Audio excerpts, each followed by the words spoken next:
Hello, welcome to Rise and Shine. This is a podcast dedicated to busy working mamas like you to help you rise professionally and shine personally. I am your host, Abby Cornelius. Let's get started. Maybe you're like me, and at some point you have used the term work-life balance. I want a better work-life balance. Or maybe you've said, I think I'm quiet quitting. Or maybe you want to leave your job. Or maybe you are just burned out. Or maybe you have a case of the blahs. These are all things that are normal to experience as we evolve and grow up. I experienced all of them in the last few years, and I also worked through all of it too. And what I discovered was that whether it's stress or overwhelm or burnout, it has a similar root cause. At least it did for me, and so it's likely that I had it for you too. The root cause for me was a broken personal exchange rate. So let me explain to you what I define as a personal exchange rate. Every single day, we are exchanging time, money, and energy.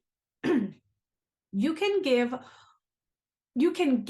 money to get more time, right? So these have inverse relationships. You could give time and money to get more energy. You can give time and energy to make more money. So let's walk through a few of these just kind of examples. I think you get the gist, but just for the sake of driving home the point, let's go through some of these examples. So if I want to improve my health, which is something that I've been working on, I can invest time by sleeping better, by exercising daily. I can invest money by buying more nutritious foods or investing in a coach. Those things will give me more energy. And by energy, I typically mean your physical and mental health or spiritual well-being. Those are things that tend to fill people up with energy, okay? If I want more money and I'm a salesperson, guess what I can do? I can put more time and energy to closing deals, to making phone calls, working late, asking better questions, and I can get more sales, ultimately getting me more money. If I am somebody who needs more time, I can hire an employee if I'm a business owner, or I could pay somebody to do my yard work or to do my house cleaning or my cooking, because this gets me more time back. So these are examples of how you are using your personal exchange rate. Now, what I found is that when people, myself included, are burnout, stressed, overwhelmed, considering just throwing in the towel, it's because our exchange rate is broken. So listen to this for yourself. But if you're a people leader, I also want you to listen to this to be mindful and look out for these things with your team members. So I want to walk you through kind of my progression to how my exchange rate went and got broken for me, and then how I reworked it to get back to a place that was more aligned for me. And this is the whole thing I want to stress, guys. My journey is not your journey.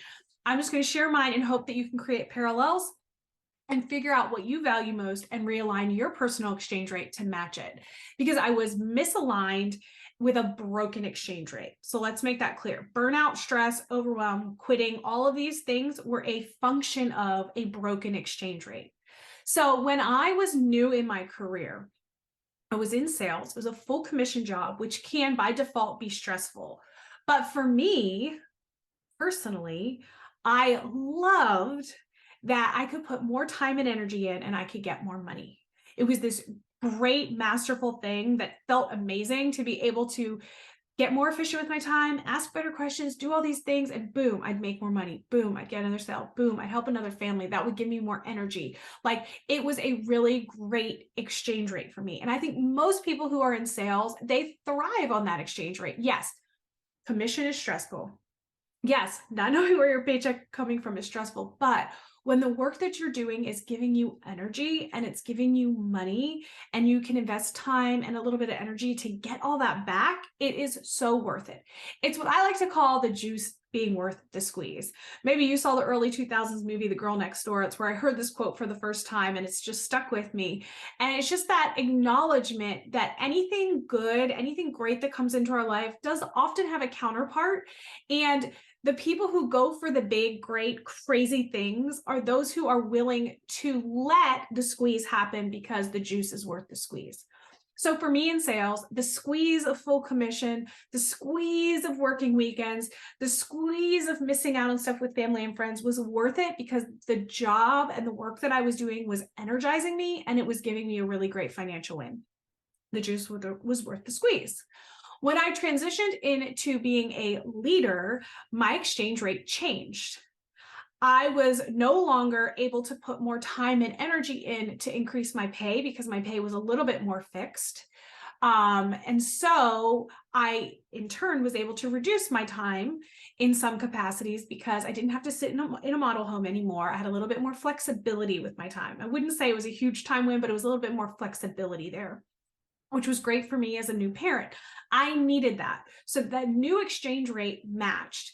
Now, this new job as a leader came with a lot more stress, but it also came with a lot more energy filling activities. I loved leading people. I loved being in meetings and helping make big decisions. And I loved training and coaching. So although parts of the job were draining, I was also getting filled up in equal parts. So my exchange rate was really good when I was a sales manager. Now, there were times when opportunity would slip away. Maybe I wouldn't be able to get a bonus. Maybe we ran out a lot, something like that. And my exchange rate would then be broken and I would be dissatisfied at work because now I'm still having to give the same amount of time and energy, but my money was being messed with. So this is why when companies change compensation schedules and they do all these things, their people get agitated because you've basically fucked with their exchange rate. Sorry, I like the F word. So this is something for you to be mindful of. If you're going to do that, what are they getting in exchange? If I'm going to mess with this side of the equation, if I'm going to mess with this money side of it, am I giving them more time and energy? Am I giving them something in exchange for that, right? And so when that gets busted, that's when we start to get a little dissatisfied. So the first time I left my company after being there 13 years was a result of my money being messed with. I lost opportunity for bonus. I saw a year ahead of me where I didn't have bonus opportunity. And as somebody who was a sole provider for my family, I needed that money. So I went and I sought an opportunity to get a better exchange rate. So I left. Okay. In that job, I was able to make more money. I got more exposure. I had great energy coming in, a different work culture, so many things. My exchange rate was really, really good. Fast forward a few years, and I got an opportunity, a carrot dangled, if you will, for a better future exchange rate. And so I went back to my old company. I chased that carrot. It was a little bit of a better financial switch when I moved. I did get a raise when I went back to my company. So that was good. I got a little mini baby bump in exchange rate. But it was the long-term carrot that I was kind of chasing. There was like a big promotion, big money opportunity if I was willing to do it. Well, once I got into that role and started learning what that path was going to be like for me, I realized that the exchange rate for this new role, this big money role, was too much time and energy. Not that I couldn't do it, but I didn't want to because it didn't align with what I valued most, which was being a present mother. I also have always had entrepreneurial ambitions. And so one of the questions for me that I like to ask before I commit to something is, if I say yes to this, what am I saying no to? And if I was to say yes to that next level promotion, there are commitments and timelines, there are stock option hooks, there's all this stuff that would kind of overcommit me versus where I really saw myself being in the next 5, 10, 15 years. Okay. So for me, it became very clear that this next role for me was going to be a broken exchange rate. It was going to be too much time and too much energy. And although, yes, the money is great, it wasn't worth it for me. It's worth it for plenty of people. If it's worth it for you, great. It's just good for you, not for me, right? That's a good mantra to have. So as I'm working through this burnout that happened, 3 years prior, I've become more intentional about what I say yes to and how I frame things and how I determine, do you get my time and energy? And is this enough money for what I'm giving? And it gave me encouragement to say no to things or to ask for raises or to ask for stuff because I wasn't going to set myself up to feel like I had a broken exchange rate.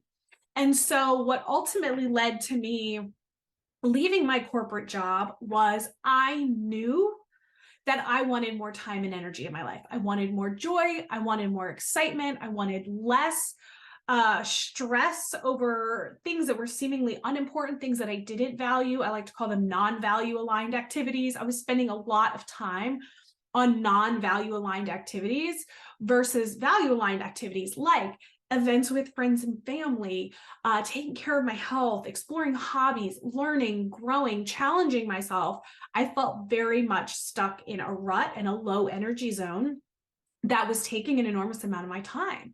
And so I knew if I wanted more time and energy, I needed to be willing to make a temporary money sacrifice because these things are inversely related, right? So I went out on my own and I decided to do this crazy coaching thing, which fills me with so much energy, so much joy. It gives me time, flexibility, and freedom, and also provides money and has exponential growth opportunity as well. I mean, how wonderful is that? That is called mastering your exchange rate. And I don't have it all figured out. Every week, I have to spend time making sure that I'm being mindful because I still find myself getting caught up in, the wrong things from time to time, or giving my energy to stuff that doesn't produce anything, or giving my time to activities that don't give me money. And I'm constantly assessing my choices based on this exchange rate. And this is what has made me throughout my career be a top producer, but also now as a business owner is keeping me super focused. And so if you are somebody who is feeling stressed, overwhelmed, burnout, whatever that is, questioning a different career path, I can't tell you what to do. I get phone calls all the time. Hey, Abby, what should I do? I can't tell you what to do, but you need to get clear about what do you value and how much time, money, and energy are you exchanging? And is it aligned with your values? And if the answer is it's totally busted, then yeah, you have some decisions to make. They don't have to be big ones. They don't have to be quit your job. I made a bunch of little mini decisions before I got to that point, but you need to start making them, because just quitting your job and then not having a plan, or not knowing what is going to make you feel good could just be putting yourself back in another stressful situation. Quitting my job without knowing what I wanted to do and what brought me joy and where I was going to focus my energy would have made me super stressed. That would have just been me sitting there with no vision of where money was coming from, stressed and worried about how I'm going to provide for my family. And I would have just been in the same terrible mindset, but without money. Where truly for me, coming into this role, still not knowing where my money's coming from, but having a half-baked plan and having a lot of time and energy to put behind it allowed me to not feel stressed, but to feel energized and excited and to start doing work that I love.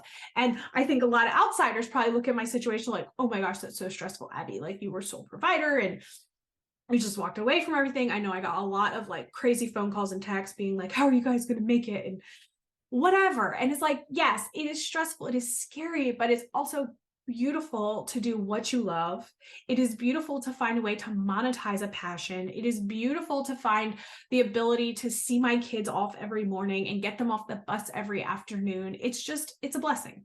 And so your blessing may not be my blessing. You may want to climb that corporate ladder and you may want to get to that corner office and you may want to get that high paycheck. If that is your goal, go the frick for it. Like, go for it. Whatever your value is, whatever you are chasing right now, all I'm asking is that you get crystal clear, is my time, energy, and money aligned with this goal? And if the answer is no, it's likely what's causing you stress. So again, think through some scenarios in your life where maybe you felt stress. For me, a couple of stress points were going through infertility. It cost an enormous amount of money. It took an enormous amount of energy. It took a significant amount of time to go to doctor appointments every day. And it was like all three of my resources were being depleted while going through infertility. And had I not been blessed with my child, that could have been very, very devastating. And it definitely took me to my rock bottom because I was drained physically, emotionally, financially, relationship wise. Like, it was all really, really low. But the juice was I wanted a baby. And so the squeeze was worth the juice. And thankfully I got that. But these are examples of sometimes we make these ultimate sacrifices for a bigger vision, and it's good and it's worth it and it's worth chasing. But when you are making these sacrifices and there's no motivation, there's no why, there's no value tied to it, that's when you start to feel stressed. That's when you start to say, hey, enough is enough. And so, what I've been doing is putting together some of the steps that I worked through, some of the tools and resources I used to help me over those 3 years to really work through climbing as high as I could climb, assessing what was next for me, changing my path. But ultimately, the goal has been the same the whole time: is just get more alignment in my life, do more of what I love with who I love, and figure out how to constantly make better choices with the use of my time, energy, and money so that I can live a more joyful and happy and energetic life. And so I'm putting together all of this, and I'm creating what I'm calling the Alignment Academy. So if you're curious what that is and you want to be a part of it, shoot me an email, and I'll put you on a list. It's not fully vetted yet; it's in the works, but I do want to gauge interest of ladies who might want some assistance walking through this and guidance. You can do it on your own, absolutely, but I'm going to tell you what I've learned in my life is that mentorship is the golden key to getting you there faster. So I want to offer mentorship to help ladies kind of truly get aligned very quickly and start making better exchange rate choices and getting on track. But what I do want to offer for free is I'm going to be hosting next Wednesday a little mini training session on what I call my Sunday night sanity session. So those of you who know me know Sunday nights used to be absolute mayhem for me. I'd be overwhelmed with work. I'd be like stressed that I didn't get to do enough for the weekend. And I had the Sunday night scaries. And once I started getting clear about what I wanted and how I wanted to go for it, I changed the way I approached my Sunday nights. And it helps me be aligned week over week to make sure I'm saying yes to the right things and saying no to the right things. And this has truly been kind of one of the little hacks that has helped me stay the course, especially over this last year, where I do need to be mindful about where my time and energy goes. And I do need to be extra productive as now two business owners to be profitable. So if you're looking for more time, energy, and money in your life, and you are curious what I'm doing on Sunday nights to give me a little bit more sanity instead of Sunday night scaries, join my free webinar training on Wednesday, April 28th. There will be a link down below. You do need to register to be able to join, and I'm going to limit the amount of ladies just so it's a good participation, but hop in there and get your seat first, and I'll walk you through some of the little tools that I use to help realign and stay aligned, because ladies, this can get off course at any time, right? And your values change over time. So it's important that every week we're taking stock with where I am, where am I going, and am I on course?